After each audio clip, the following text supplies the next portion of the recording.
Hello, thanks as always for checking in. Today I'll be looking at an older, rare sci-fi board game, Diadem, from Fantasy Games Unlimited in 1981. The game involves players expanding their galactic civilizations. I always find 70s or early 80s art interesting because sometimes it's kind of raw and unique. Color scheme's kind of bold here, I guess. Got ship, some explosions, quite different than today's kind of very filtered and produced art. Definitely interesting. Box is 9 by 11 3/4 by about 2 inches. Game was developed by Scott Bizzar, Bob Weller, and Tim Zorn. Some background. The fall of the Galactic Empire led to a period of decay among its member societies and civilizations. Many planets regressed to pre-technological levels throughout the galaxy. Some artifacts and records remain from the days of the Empire, and the resurgent civilizations have at their disposal somewhat incomplete libraries and interstellar maps of the star routes to other habitable planets. Such resurgence is occurring in a cluster of stars known as the Diadem on old Empire maps. Several societies have begun to reestablish interstellar empires and follow old imperial maps to the habitable planets of the Diadem cluster. Seems to be a 4X type space game. Sequence of play. So the phases are Phase 1 planetary income determination phase, Phase 2 resource allotment, 3 turn order randomization, 4 hyperspatial space movement, Phase 5 hyperspatial space combat, Phase 6 ground movement phase, Phase 7 ground combat phase, Phase 8 disposition of new installations, Phase 9 propaganda, rebellion, and espionage, Phase 10 end of turn.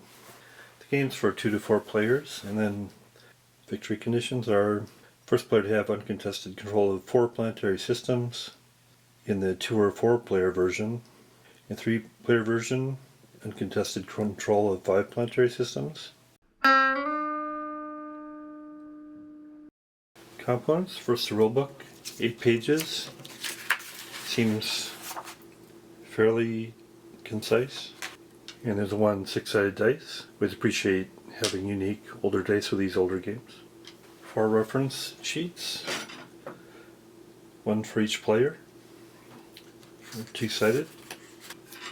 Shows the tables, the espionage table, the die roll, and then the results if the opponent is higher tech, same tech, or lower tech. Installation table, die roll, and then the result. For instance, screen damage to destroy ship, destroy fort, destroy factory, destroy mine, destroy 1 system fighter unit. Combat results table. You have the die roll and the odds, and then the results. Attacking units eliminated, defending units eliminated, exchange, all units in combat eliminated. Got die roll modifiers for the attacker is higher tech, or if the attacker is lower tech. Rebellion table, die roll, and the results from 2 of your opponent's ships rebel to riots on an opponent's planet. Got die roll modifiers, depending on if it's against a republic, monarchy, theocracy, or oligarchy. Cost table for production, got installation or unit, the attack factor, range, defense factor, cost, turns to build. Got minor factory, planetary screens, fighter, destroyer, orbital fort, cruiser, battlecruiser, dreadnought, carrier, transport, ranger assault forces, standard ground forces, or planetary militia. It's like quite a range of counters. There's a total of 12 planetary systems, and they each have a planetary card. And each of the cards, all the cards are set up the same. You have the turns to build, so you have your mines. They keep track of how many mines you have, how many factories you've developed, and then the credits on the world. There's many counters. There's 4 sheets of 266 counters each, so for a total of over 1,000 counters. These trays don't come with the game. These are just third-party trays I got to put them in. They're 1/2 by 1/2 counters. They're all one-sided. 4 different colors for the 4 different civilizations. For the up to 4 different civilizations, you have different sets of color-coded markers, and each civilization has the same mix of counters. There's no difference in the abilities between the different players. Color coded as orange on blue, black on orange, white on red, or red and black. For the unique counters, you have installation markers, which are factory, mine, and then it's also mega credit marker trackers, tech tracker, this indicator, and then there's some also blank counters as well. And then you have system screens, which are built on a planet, can alter and capable of blocking effective all-energy weapons, but they don't block entry to the planetary surface by any solid body, including vehicles. Orbital forts. And on the units, the indicators are your attack factor, range, and defense factor. Orbital forts, they supplement fighting in planetary operations. System fighters, which only fight around a planet. And then you have hyperspatial vehicles, which can travel between systems. You have a destroyer, cruiser, and battlecruiser.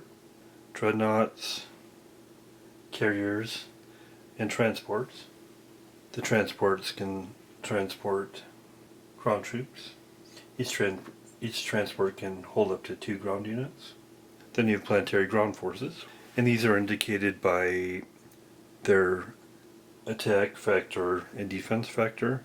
They don't have a range since they combat on the area they're in. You have a planetary militia, which only has an offensive factor. Standard ground force units, which has attack and defense. Ranger assault forces, which are a little more powerful. Then you have rebels, which have only defensive capability. All these counters are only one-sided, and there's a lot of counters to manage, so for tracking purposes, if there's a group of 5 of the same component, I'll just put the component over an upside down one, and that'll indicate that's a group of 5.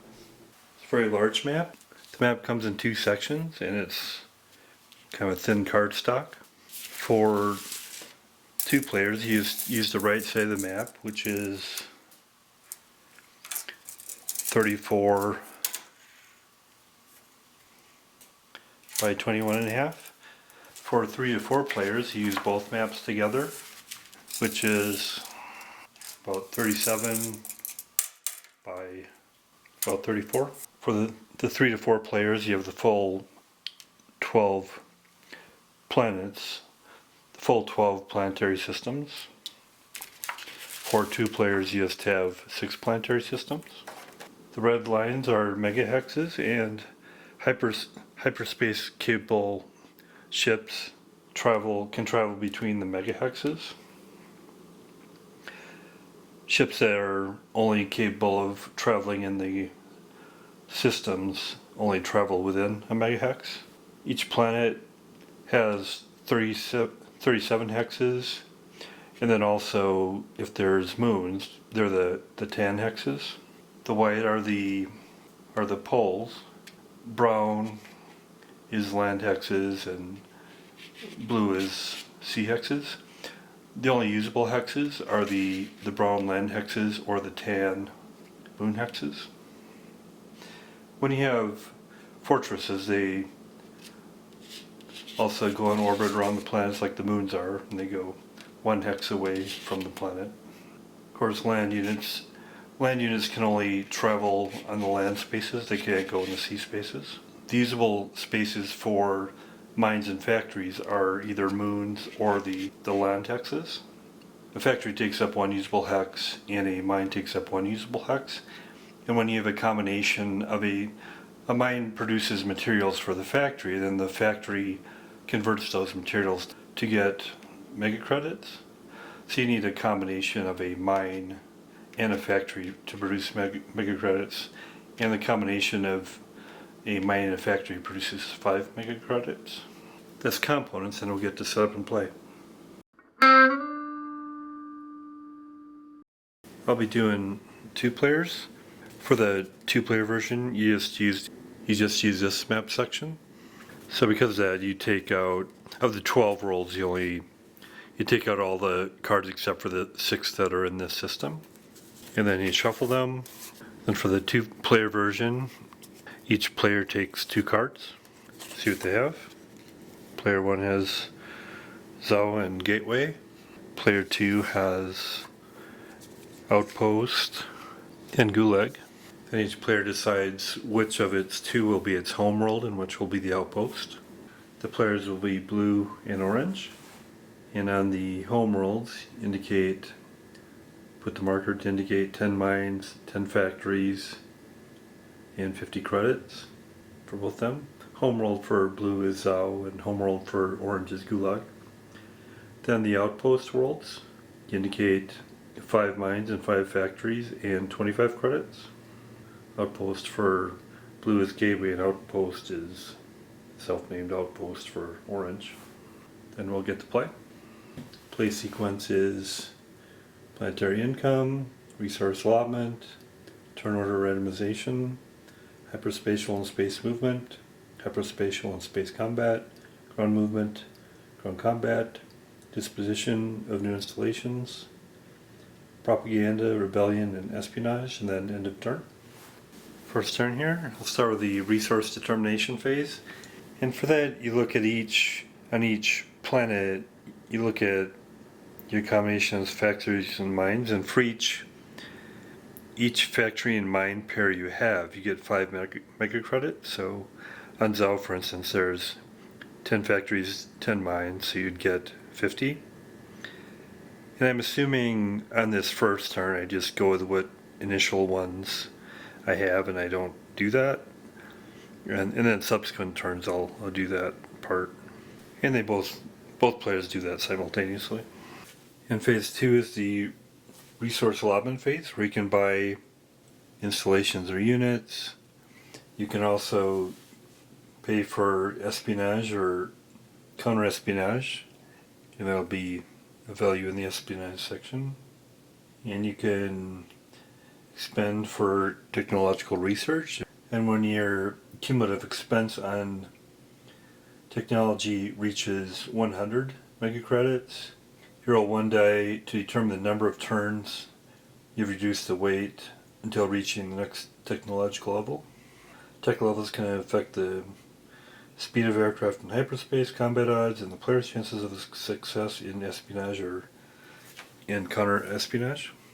So on the different worlds, first of all, paying for installation or units. On Zhao, which is homeworld, and they have 50 credits, they'll purchase a planetary screen for 20, takes 1 turn to build. A cruiser, costs 11, takes 2 turns. 2 standard ground forces, they each cost 3. And then 1 fighter, which costs 3, so a total of 40. On Gateway, they'll purchase a fighter for 3, a mine for 5, factory for 5, 2 standard ground forces for 3 each, and that gives a total of 19 they've spent. On Gulag, which is homeworld, they have 50 credits. Purchase 1 battle cruiser for 20, an orbital fort, which is 8, fighter for 3, 2 standard ground forces for 3 each, and a destroyer for 8. That's a total of 45, so they have 5 left.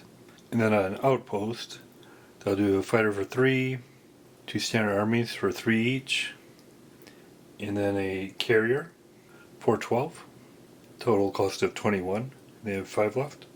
And carriers can carry 2 fighter groups by hyper jumping them to different systems. So we put those units on the turns to build track for the corresponding. Planetary screen, 1 turn. Cruiser, 2. Standard ground forces, 1 turn. And a fighter is 1 turn. And Gateway, standard ground forces are 1. Factories or mines, 1 turn. And fighters are 1 turn. And Gulag, battle cruisers take 3. Orbital forts take 3. Fighters 1. Ground Forces 1, Destroyer 2, an Outpost, Fighter 1, Standard Ground Forces 1, and the Carrier takes 3. Then we update the credits here. They spent 40, so they're down to 10. Gateway spent 19, they're 25, so they're down to 6. Gulag spent 45 of their 50, so they're down to 5. Outposts spent 21 of their 25, so they're down to 4. Expenditures towards technology I'll indicate with a blank counter. And so they're going to they'll spend 10 on technology, so they'll take out this mega credit and just say 10 is spent on that. Gateway will just keep their 6, they're not going to spend anything else. Gulag and Outpost won't spend any additional. Then turn order determination, highest roll goes first. For blue, 1. Gulag, 5. Gulag will go first. The next phase is hyperspatial and space movement phase, where you move across the hyperspaces. You move hyperspace to different systems, or you move within a system. And then you do combat in hyperspace and space combat. There's no units currently on the board, so there's none to do hyperspace movement or combat. Ground movement and ground movement phase. No ground units to move. Ground combat phase, no ground units to combat. Then we do disposition of new installations phase. In this phase, all the ones that have reached to turn 1 will be deployed on the board. And this all happens simultaneously, you don't have to go in turn order. For the factories and mines, only Gateway's producing those, so they'll move their mine from 5 to 6 and their factory from 5 to 6 and just take off those counters. Then you put the ground units or space units on any usable hex. And again, usable hexes are moons or land hexes on a planet. And so, the ground units when they move, they can only move across land spaces. They can't move across water, so they can only move on those. They have a fighter that they'll start on a moon. Then they have a planetary shield, which doesn't indicate where to put those, but just put them on a polar hex there. Those are all the ones in turn 1 for Zoe on Gateway. Ground force, put a fighter on a moon. Gulag, ground force. You put ground forces on the moon too. I'll put a ground force on this moon. Then a fighter in this moon. Outpost, ground force, fighter. Now in phase 9, the propaganda and espionage phase, you compare who has the most spent on their espionage efforts. You can only spend in multiples of 10, and since none have expenditures, they won't do that this turn. That's the end of the activities that turn. And each player starts the game with a technology of 1, and their technology will advance after 10 turns, unless they invest in technology, in which case when they reach 100 mega credits in technology advancement, they roll a dice to see how many turns are reduced from how long it takes technology. And I'll track the turns by a blank marker here in mines. It'll go from 1 to 10. And technology I'll also track here on this track. Then at the end of the turn, we advance the turns from 2 to 1 and 3 to 2 to show the progression of the turn there. Then go to the next turn. Let's run turn 2 now. I'll keep track of turns by this blank marker on the mines here. And we're in the planetary income determination phase. And it's a little bit confusing, the rolls, because it says on the home rolls you start with 10 mines and 10 factories. which is fine, will do that. But it also says that the maximum factories and mines you can have is dictated by how many usable spaces you have. And a mine takes a whole space, and a factory takes a whole space. So you basically take all the usable spaces divided by 2, and that's how many mines you can have and how many factories you can have. On Zao, there's 1, 2, 3, 4, 5, 6, 7, 8, 9, 10, 11, 12, 13, 14, 15, 16, 17, 18. So from that, there should only be 9 mines and 9 factories, but I guess for Homeworld, it's probably an exception. But on Gateway, we're currently at 6. We have 1, 2, 3, 4, 5, 6, 7, 8, 9, 10, 11, 12, 13, 14, 15, 16, 17, 18. So we can get a maximum of 9 mines and 9 factories. And on Outpost, there's, you count moons as well for usable spaces. There's 1, 2, 3, 4, 5, 6, 7, 8, 9, 10, 11, 12, 13, 14, 15, 16, 17, 18. So maximum of 9 on Outpost as well. But currently we have 10 mine and factory pairs on Zao, so we get 50 more credits. We'll indicate that. On Gateway, we gained 1 mine factory pair last time, so now we get 30 more, plus we had 6 there already, so up to 36. Gulag, we have 10 pairs, so we get another 50.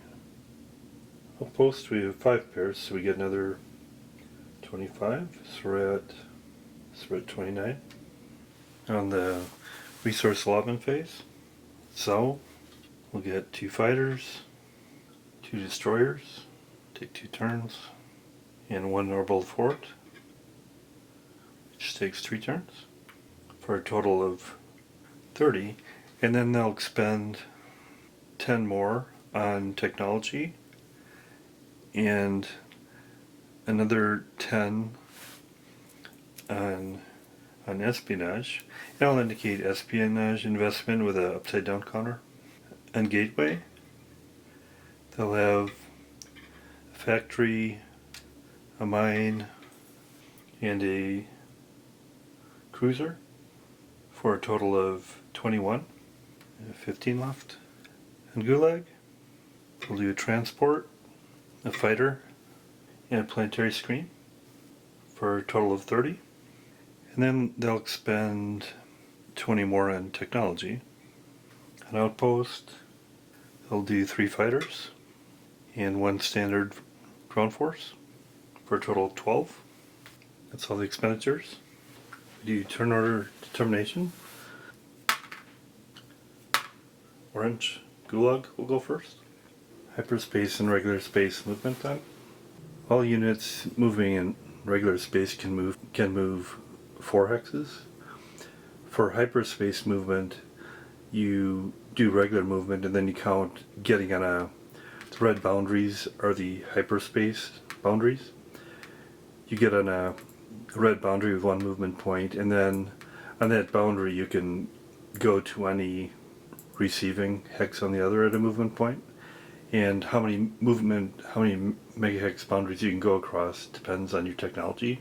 For technology 1, you can go across 2 megahex sides, and for each additional technology you can do an additional. So for instance, Tech 2 you can go 3. But fighters can move in hyperspace, so they take off, and then these will go 1, 2, 3. That's all the moving units here. An Outpost, they just have a fighter, so just kind of move around the world here. There's no combat because there's no opposing units in their range. Then Blue will go. They also don't have any hyperspatial units yet, so they'll just take off and go 1, 2, 3. For hyperspace movement, for instance, if they had a destroyer, they would move 1 movement point space, 1 to get into the hyperspace, and then once they're in the hyperspace, they can go anywhere around the boundary and come out. So they could come out here, for instance, and that would take another movement point, and then they're in this space. And then they do their movement normally within this planetary space. They don't have any opposing units here, so they don't have any space combat yet. And then to ground movement and combat. Rebel units and militia units don't have any movement, so they can't move. They're just fixed in place. But standard units can move 1 usable hex. And elite ranger units can move 2 usable hexes, land hexes. And the stacking limitations. Planetary militia and civil rebellion counters may be stacked 2 to a hex, but all the rest can't stack. And when they attack, they're adjacent units. Foreigners, they'll just kind of move their standard units 1 hex. But there's no opposing units there next to them, so there's no ground combat. For blue, also their standard units, so they'll just move 1 hex. You can just move around here, you can just move around here. These can both move in this land area. There's no adjacent opposing land units, so there's no combat. And disposition of new units, which is done simultaneously. So we'll put fighter on this moon, fighter on that moon, and you can indicate they're landed by flipping them over, and they'll have to take off to move. They have a cruiser that's ready. Gateway has a mining factory, so they'll advance theirs. Gulag has a planetary screen. Fighter and a destroyer. Outpost has a couple standard ground forces. Outpost has a standard ground force, a few fighters. They can also launch from the planet as well, of course. Investment in technology is up to 20 for those, so they can't roll for that yet. To see how much they can reduce their turns to advanced technology. They can set aside money for espionage or propaganda.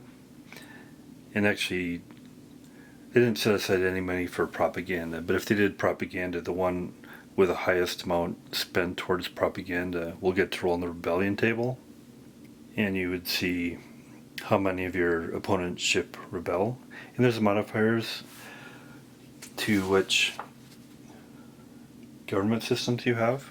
And this is in the advanced rules, but a dictatorship, you can advance your technology quicker. Republic costs more to advance technology, but you get a benefit in reducing your technology turns by a better die roll for your when you reach their 120. Monarchy costs less to get your higher technology, but the rolls are at -1. Theocracy costs more to get technology, but there's some effect on your die rolls for propaganda and espionage for theocracy. Oligarchy affects your rolls on espionage and rebellion. But here, doing the basic game, so I'm not defining what governments there are. But if someone placed more money than the other on propaganda, you'd roll. In this case, 2 of your opponent's ships rebel. Then on espionage, look at who has the higher expenditure on espionage. In this case, blue does, since he spent 10. And blue has expended 10 more than Gulag.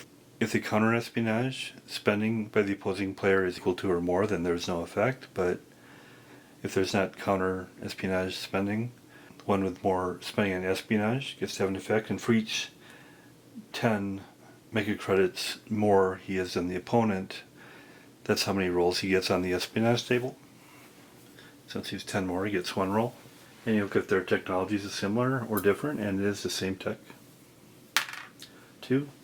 The result is y minus 1t. Y is me. O is the opponent, so I would subtract 1 from the number of turns required to the next tech level, so that's good. So I reduce the number of tech levels I need by 1. So effectively I'm advancing it by another turn, is how I'll track that. So now I only need 7 to reach the next level. instead of the 8. That's the end of that turn. A few turns ahead here, look at an example of combat. And here's space combat. I have a couple destroyers here and then a couple fighters on this hex. And as long as they're within range, they can attack. And the range of the destroyers is 3, and they all group their attack. So their attack factor of each is 4, so total of 8. And they're attacking 1 unit on here, and this fighter that they're attacking has a defense factor of 4. The ratio is on 8 to 4 or 2 to 1, which is shown here. Roll dice. 3. Defender is eliminated, so he's removed. Pretty straightforward. Other options would be the attacker eliminated on a roll of 6, or an exchange where they're both eliminated on a roll of 4 or 5. Pretty straightforward. Ground combat is similar to space combat, and that uses the same combat results table. As long as there's a planetary screen present, the space units can't attack ground forces, but if that's not the case, they can also attack. But in this case, there's a planetary screen, so we have one ground unit against another. The attack vectors, blue's attacking, his attack vector is 2, defender's vector is 2. It's a 1-to-1 ratio. 3. Exchange. Both units are eliminated. So it's very quick combat. And for these systems that aren't controlled by anybody, when someone enters them, you can start developing them as a colony. That's Diadem from Fantasy Games Unlimited in 1981. It's a pretty straightforward Space 4X game. If you're looking at a game with fairly simple rules where you get the Space 4X experience, pretty hard to find out there. Components are very basic. The rules are pretty light, but you might, in cases where you want a kind of straightforward game, that's fine. You have resource development, you have technology development, a lot of different types of components. You have space and ground combat, which is good, and you also have local space motion and hyperspace motion. A lot of strategy and tactics involved there. It's pretty rare, so if you can get a good copy of it and this your sort of thing, definitely recommend it. I'll give it a 7 out of 10. Thanks a lot.